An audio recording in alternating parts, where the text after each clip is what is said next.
Bonjour tout le monde, je m'appelle Aïssa Béchéri, je travaille à la Mobilière à Nyon.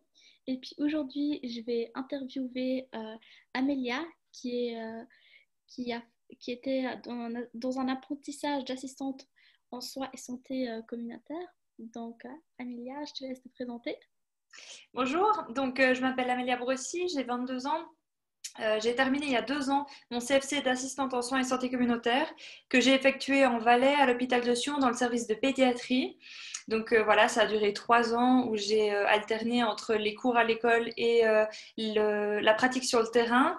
Et puis ensuite, après mon apprentissage, je suis partie travailler au CHUV pendant 2 ans en médecine interne, donc chez l'adulte. Et voilà, j'ai fait 2 ans, c'était très intéressant. Et maintenant, j'ai arrêté de travailler à plein temps pour pouvoir prendre ma maturité professionnelle pour pouvoir ensuite enchaîner avec un bachelor d'infirmière. Ce qui est bien avec mon apprentissage, c'est que ça m'a donné une super bonne idée du métier. Ça m'a vraiment permis de me mettre dedans, de découvrir, d'apprendre énormément de choses et aussi de découvrir qu'en fait, j'avais envie d'aller encore plus loin et de devenir infirmière. Donc, c'était vraiment quelque chose de très, très intéressant et très enrichissant. Mhm. Ok, mais comment as-tu découvert ce métier?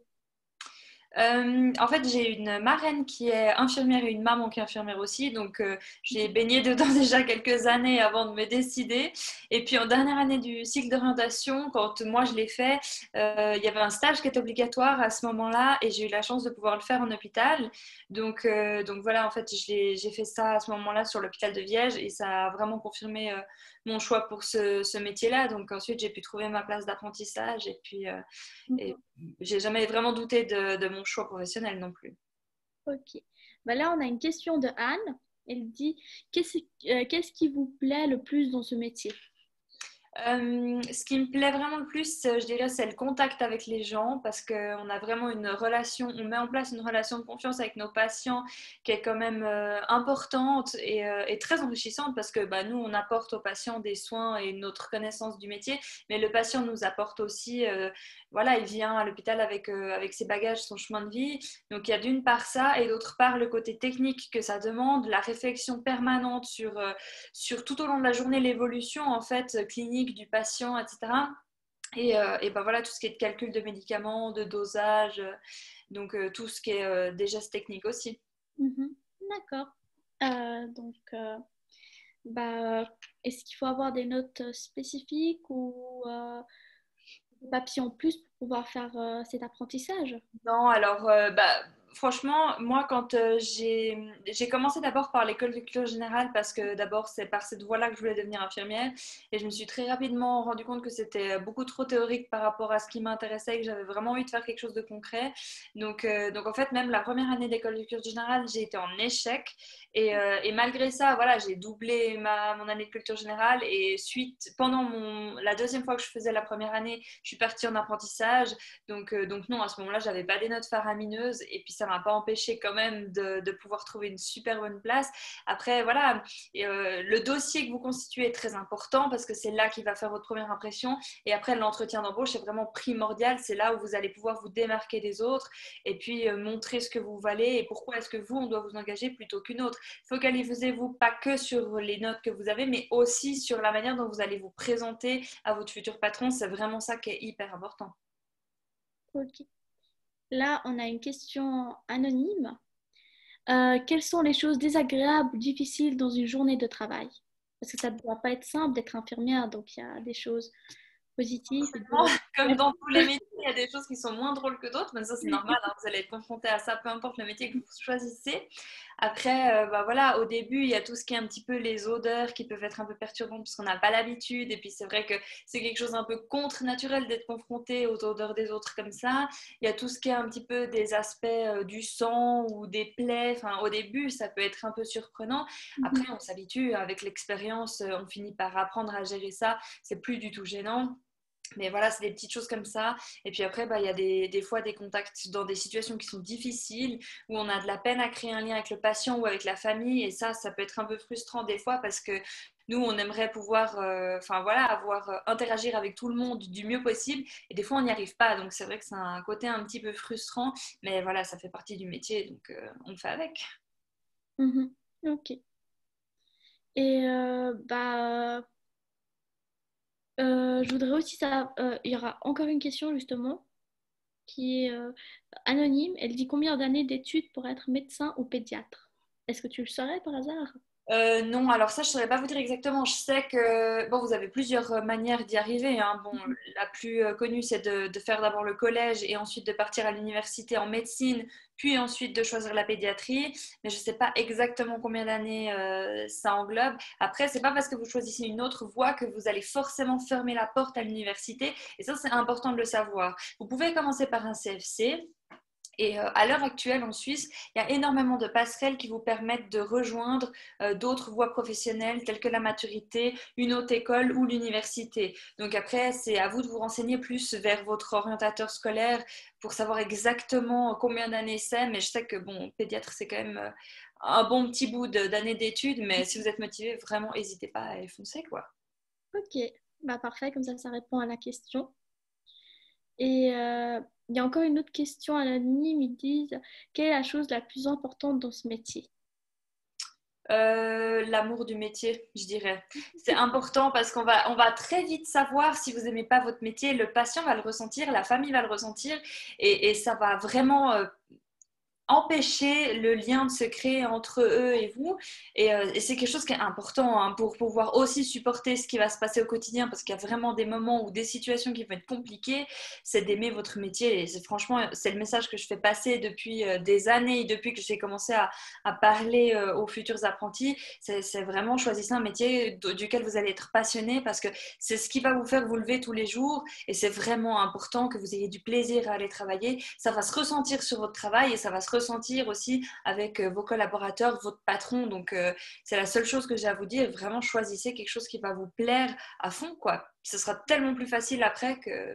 Voilà, c'est le seul conseil que j'ai à vous donner. Ok, bah sinon je pense qu'on a...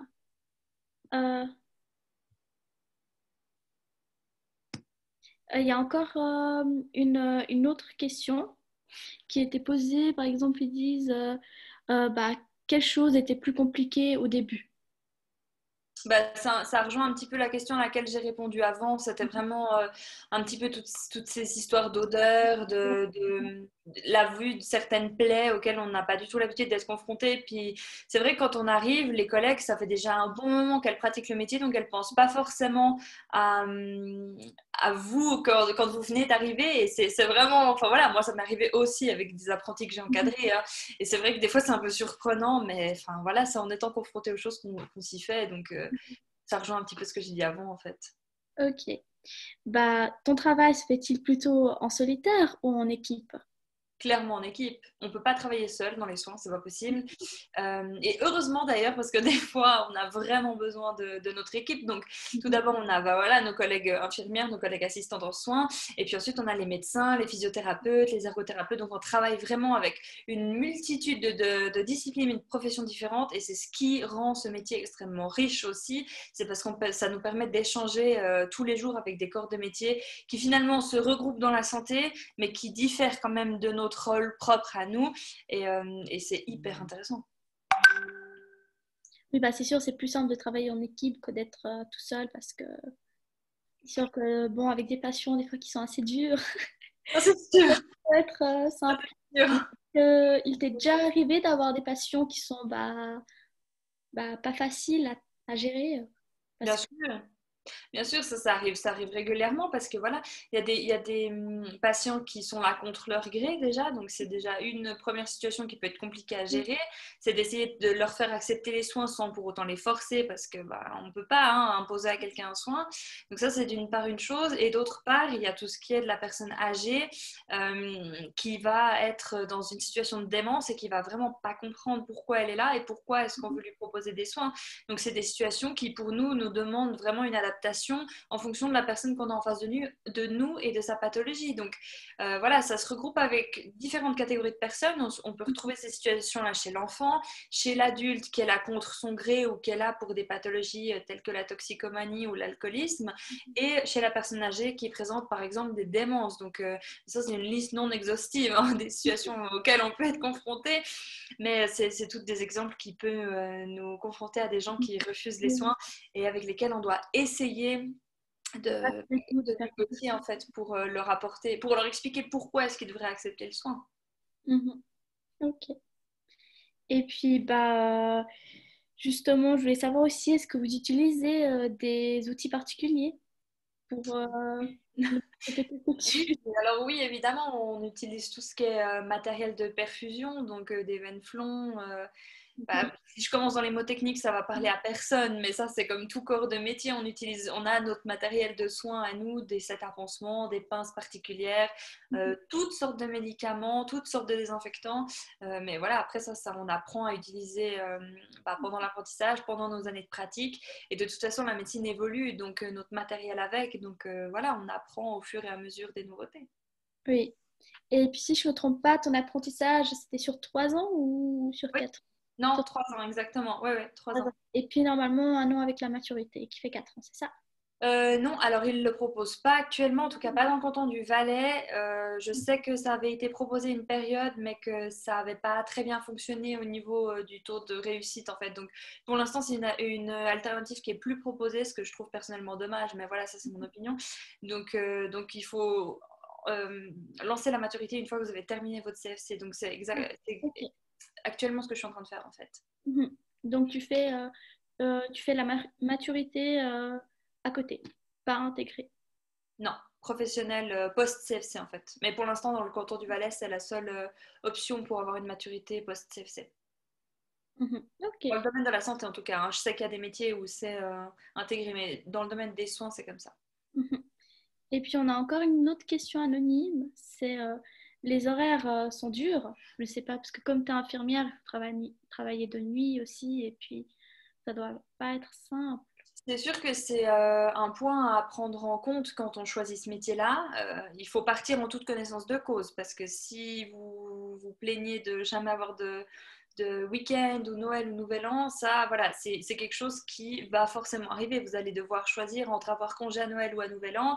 Vous Mhm. allez louper des anniversaires, vous allez louper des fêtes de famille. Ça fait partie de votre métier. Vous allez travailler de nuit, de jour, de soir. Voilà, mais après ça rejoint encore une fois une question précédente, c'est que quand vous avez choisi un métier qui vous passionne, c'est pas si grave que ça de faire des horaires irréguliers. Et ça permet aussi de voir différents moments de la journée, d'accompagner le patient dans différents stades d'une journée. Et moi, je trouve assez enrichissant et intéressant de pouvoir faire plusieurs horaires différents pour varier les tâches aussi qu'on fait au cours d'une journée. Mhm. Ok. Après, bah, pour le Covid aussi, ça n'a pas dû être simple pour vous, ce qui est C'est sûr médecin. que ça a demandé une adaptation et ce qui a été particulier, c'est que ça a demandé une adaptation dans quelque chose qu'on ne connaissait pas finalement. Parce que ben, vous imaginez bien qu'il n'y a pas de cours sur la pandémie à l'école, donc on est parti un petit peu dans l'inconnu et on devait faire confiance à nos chefs qui heureusement ont très bien géré ça et nous ont très bien rassurés. Donc ça a permis aussi que nous, on assure notre métier sans tellement avoir peur. Mais c'était assez l'inconnu, c'était quelque chose de particulier, mais c'était une expérience. Donc voilà, ça nous a montré encore une fois qu'on savait s'adapter, qu'on savait être une équipe soudée pour faire face aux situations compliquées. Et finalement, voilà, ça nous a juste enrichi d'une expérience. Ok. Bah, franchement, on voit que ça, c'est pas simple dans la vie de tous les jours. Oui, bon, bah ça, Ouais, pour les horaires, etc. Mais comme dans chaque métier, il y a des points positifs, comme il y en a des points négatifs. exactement. Donc voilà, bah là on arrive à bout de cette interview, à la fin. Est-ce que tu aurais quelque chose à dire, des conseils à donner aux nouveaux apprentis qui voudraient effectuer cet apprentissage, les motiver un peu? Si ça vous intéresse, faites des stages, renseignez-vous et franchement, lancez-vous. Faut pas avoir peur de ce métier-là. Ça peut être un peu impressionnant des fois, ça peut être un peu difficile, ça c'est sûr, mais allez-y parce que c'est un métier vraiment magnifique qui va vous apporter énormément de choses et qui va vous enrichir au quotidien. Mhm. Au début, ça va être dur, ça, il faut être prêt à ça. Au début, c'est difficile, mais ça l'a été pour tout le monde et vraiment, peu importe qui vous allez rencontrer dans ce métier-là, et des fois, il y a des personnes aussi dures que vous allez rencontrer. N'oubliez pas qu'on a tous commencé un jour, on a tous débarqué travailler dans un hôpital un premier jour. Donc voilà, on est tous passés par là. Ça, pour tout le monde était difficile. Moi, la première, je me souviens très très bien de mes premiers mois. C'était vraiment pas facile. Mais accrochez-vous parce que franchement, ça en vaut clairement la peine. C'est un métier qui est incroyable. Et si c'était à refaire, je retraverserais les mois difficiles du début pour en arriver là parce que finalement, c'est vraiment ouais, un métier qui nous prend aux tripes et qui est assez incroyable. Mhm. Ok, bah merci beaucoup Amélia. Bah, merci à vous. Bah, on a ressenti lors de ton interview que tu es vraiment intéressée. Oui. Euh, Heureusement, sinon je ne continuerai pas dans cette voie-là. Et puis ça donne vraiment envie aussi, je pense, pour les autres aussi d'aller dans cette direction-là. Bah écoutez, si je peux aider à motiver ou à répondre à des questions, c'est avec plaisir. Il ne faut vraiment pas hésiter parce que je trouve que c'est intéressant quand on peut parler avec quelqu'un qui est passé par là, qui a déjà passé, qui a fini son apprentissage et qui peut donner un petit peu des conseils au début quand on ne sait pas trop comment aller, où aller. C'est sûr que ben, c'est pas simple, mais Mhm. il faut passer par là. Ok, bah merci beaucoup et puis Merci à vous. je te souhaite une excellente journée. Merci, pareillement. Au revoir.